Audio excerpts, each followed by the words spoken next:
నిమ్మకాయ పచ్చడి కోసం ఒక 25 నిమ్మకాయలు తీసుకున్నాను, 25 అవి తీసుకొని కడిగి ఆరబెట్టేసుకొని ఇప్పుడు దాన్ని పీసెస్గా కట్ చేసుకొని నేను రసం పిండేసుకున్నాను.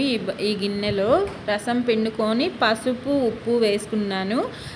ఒక 3 స్పూన్ల ఉప్పు, ఒక్క 2 స్పూన్ల పసుపు వేసుకోండి. ఈ 2 ఎక్కువగానే ఉండాలి ఈ పచ్చడికి.